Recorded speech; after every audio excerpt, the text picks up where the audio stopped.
Estamos de volta com o Em Discussão aqui na TV Assembleia, hoje falando sobre os reflexos da crise econômica e social causada pela greve dos caminhoneiros. Em estúdio conosco estão o sociólogo Bruno Pontes e também o economista Rafael Bernardino. No cerne de toda essa crise está um problema já histórico no Brasil, que é a carga tributária. Paga-se imposto demais, em todos os setores. Mas aí a greve dos caminhoneiros expôs as fraturas do segmento, né?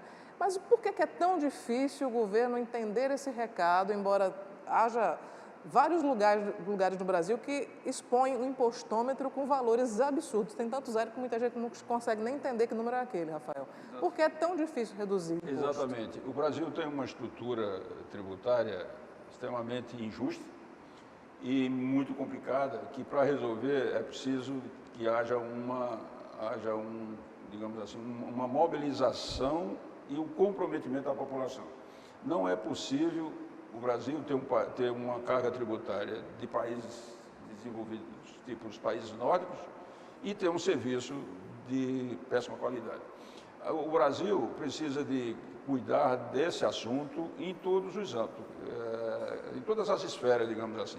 Eu estava vendo outro dia uma matéria para mostrar o peso da carga tributária e o peso do problema brasileiro com relação a essa questão de gasto, uma matéria sobre os territórios. O Brasil tinha Acre era território, Roraima era território, Amapá era território, viraram estados. Até hoje o governo federal tem uma folha de pagamento dos servidores federais que estavam nesses territórios, que é uma fortuna. Entendeu? Quer dizer, esse pessoal não está fazendo absolutamente nada porque não foi remanejado, está lá recebendo salário. Bom, eu estou dando um exemplo, quer dizer, como esse modelo, que é um exemplo de que deixou de existir territórios, era para deixar de existir as despesas correspondentes ao território. As despesas continuam.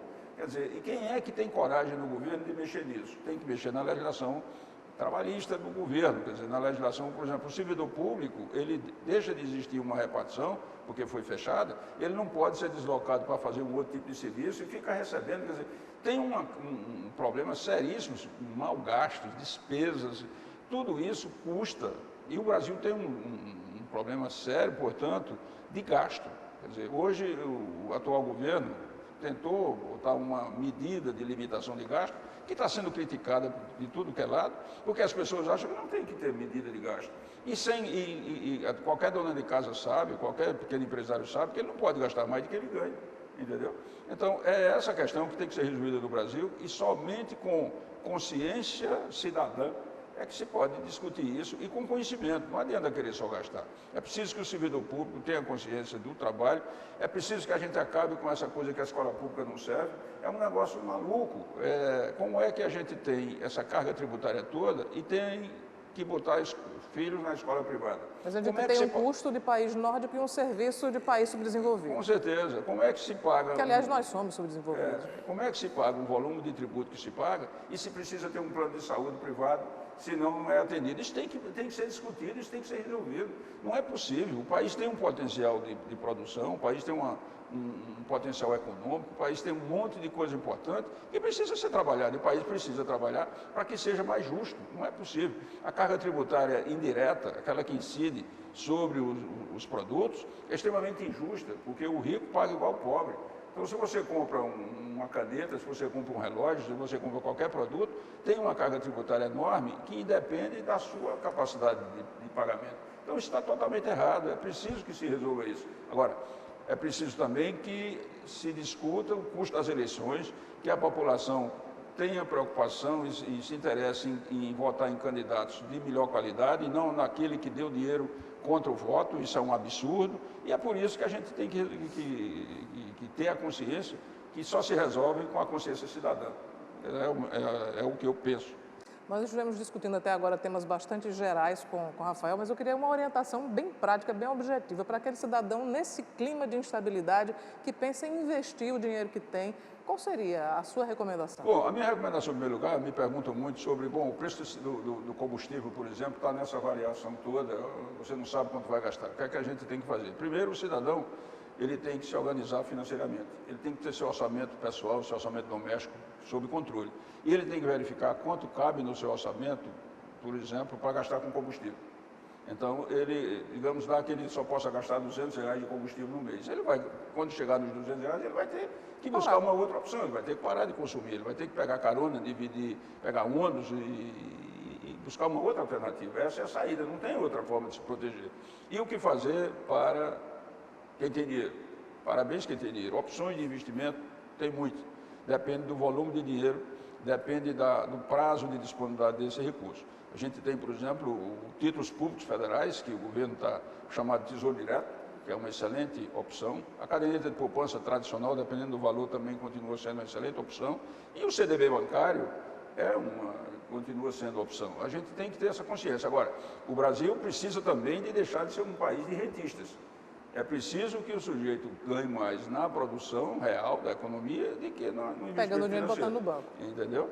Esses tudo são questões que precisam ser resolvidas e tem solução. É questão da população se conscientizar e querer resolver. Bruno, Emile Durkheim, o pai da sociologia, ele falava sobre os riscos que os cidadãos correm nos chamados períodos de anomia, períodos em que se quebra a ordem estabelecida. E nós estamos vivendo um período de anomia justamente com toda essa crise ampliada no Brasil. Qual é o quadro? Sociologicamente, o que é que se pode dizer? O quadro já está instaurado, né, de verdadeira caoticização. Nós estamos em uma fase caótica mesmo. Mas o que acontece? Dentro do positivismo francês, que nos foi herdado, né, então nós temos uma educação sociológica francesa de lutas por direitos, ideais, revoluções, liberdade, fraternidade, mas de uma educação brasileira. Então herdamos uma sociologia que inclusive está exposta na bandeira nacional, totalmente positiva, né, europeia, mas com uma realidade nossa que não condiz com esse conhecimento nos herdado. Para a sociologia positivista, para Auguste Comte, Durkheim, Weber, a gente entende na sociologia compreensiva que existem as instituições. As instituições, elas têm valores. Esses valores são pautados naquilo que nós acreditamos como permanentes. São valores que não se negociam, que não se dissolvem com o tempo, eles não se depreciam com a queda da bolsa de valores. Quando essas instituições elas entram em crise, nós perdemos um parâmetro, nós perdemos um roteiro, um guia, uma bússola de como nós devemos nos comportar.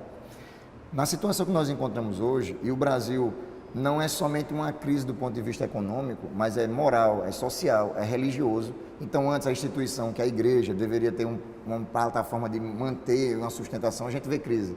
A gente olha para o ambiente educacional, onde deveríamos ter, né, os melhores dos melhores, né, uma aristocracia acadêmica. Nós encontramos casos de corrupção, de desvio de verbas em universidades, políticos metendo a mão na merenda das crianças. Gente que falsifica diploma. Falsificando diploma, e aí entra... E assume cargo de direção e lança livro, enfim. Tem Exatamente. Uma série de problemas. E passamos por vários casos como esse, e quando chega neste patamar, a sociedade que tinha, de certa forma, alguma estabilidade do ponto de vista dos serviços e dos bens, ele deixa de ter. E aí onde ocorre a anomia, é onde eu estou totalmente organizado e a crise perde essa situação. Então, o que a gente indica aos brasileiros? Que numa situação como essa, e aos nossos paraibanos, que de fato a gente possa olhar para essa crise, mas lembrando que precisamos ter uma plataforma anterior antes de tomar qualquer tipo de decisão. O brasileiro ainda é muito passional, né? Desde quando perdemos a Copa, né? O Brasil leva 7-1 da Alemanha, o brasileiro parece que se desestabilizou. Tem gente que quase perdeu o casamento, vendeu imóveis. É uma loucura, porque há uma necessidade de a gente racionalizar o nosso comportamento. E acho que falta também um entendimento de que a crise é um período transitório, Exatamente. Né? Não se vai viver permanentemente em crise. Não, um dia ela passa. E as crises, elas mudam. E nós vivemos de crise o tempo todo. Eu desconheço algum brasileiro em qualquer geração da história, de 1500 até hoje, que não tenha passado por alguma crise ou por algum momento de transição econômica. Isso é histórico no Brasil, né? E não importa qual seja o período, pode ser na ditadura, pode ser na colônia, pode ser no império, pode ser nas revoltas, nós sempre passamos por isso. E sempre superamos. Então, há uma necessidade de a gente se equilibrar, emocionalmente, para não achar que acabou o mundo porque acabou a gasolina, porque faltou alimentos, porque nós estamos distantes, nós estamos longe daquilo que deveria ser nosso por obrigação, que é o cuidado da família, que é entender que a educação ela depende também da forma como nós lidamos com o outro, que a nossa alimentação pode ser regrada, né? Mas já perdemos isso, né? Se deslocar, tem gente que para a padaria, que é um quarteirão, vai de carro, né? Poderia ir a pé, poderia ir de bicicleta, poderia ir com a família, mas não vai. Então a gente tem que precisar repensar a nossa forma de viver, para que essa anomia não gere outras doenças sociais, né? Outros tipos de comportamento que são danosos, como agressões, violência, suicídio e entre outras coisas. A gente poderia falar muito mais ainda sobre esse tema, discorrer muito mais sobre os desdobramentos da crise, mas nosso tempo infelizmente acabou. Queria agradecer muito, Bruno, pela sua presença, pela sua contribuição. Da mesma forma, Rafael, muito obrigada pela sua presença aqui no Em Discussão. Felicidades a vocês e estaremos sempre à disposição. Muito obrigada. O Em Discussão de hoje vai ficando por aqui. No próximo programa traremos outro tema polêmico, palpitante aqui na TV Assembleia. Até lá!